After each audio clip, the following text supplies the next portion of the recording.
The Presidio Heritage Garden was started in 2001 by Mike and Wally, and the goal of the gardens here is to give a sense of daily life in the Presidio, to capture not only the buildings and the architecture, but also every other element of what was necessary to live. So each of these little garden spaces is just as much a part of the museum as anything you'd see inside, but this is a museum that lives and grows and changes with the season.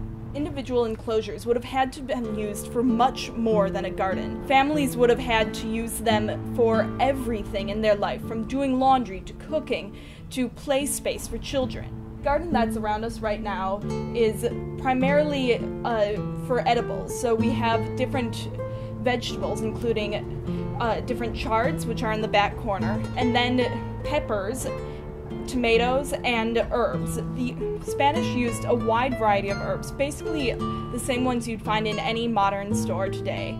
So we tried to pick a few of those to sample the flavors and the smells you might experience. So we feature things including sage, mint, basil, and many other things that aren't that exotic, but still very valuable. What's around me right now is a heritage grapevine from Mission San Gabriel. This grape was brought to then the new part of Spain by early Spanish settlers, specifically the Franciscans, and it quickly spread throughout the different missions and the different presidios of Alta California. It was the most popular wine in this region up through the start of the 19th century, and it was used for table wine. The table wine it made is not known to be particularly good, but it was what they had on hand. Right now I'm standing next to the Opuntia tuna, commonly known as the prickly pear. And this cactus is a native species to Jamaica, but it was brought over here pretty early, and it was used for everything by the early settlers. So it was used as a protective barrier, because when you build a hedge full of this, you don't need a wall.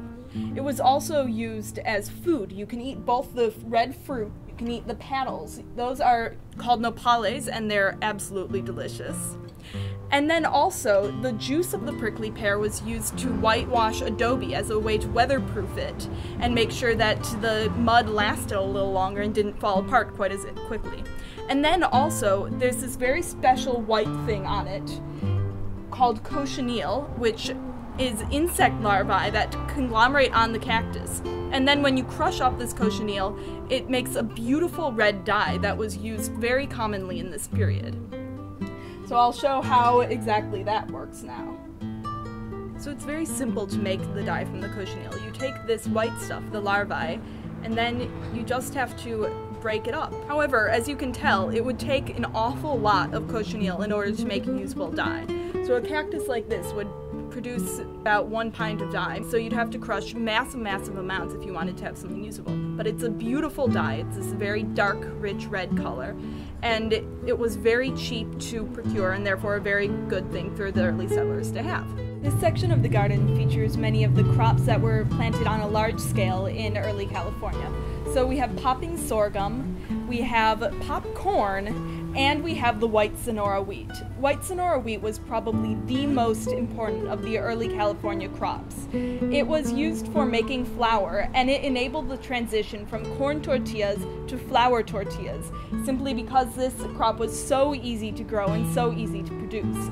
Its flour is incredibly glutinous, which means that it's stretchy and strong. And it was the largest wheat crop grown in North America until the Civil War. So that's just a brief sense of how important it was. Now, in order to get to actual wheat from one of these stalks, you have to first pick one of the heads of wheat, and then you have to break up the wheat, break off all the little pieces here from the head, and then simply blow the chaff away, and what's left are the berries, and the berries you will grind up and you'll make flour from them.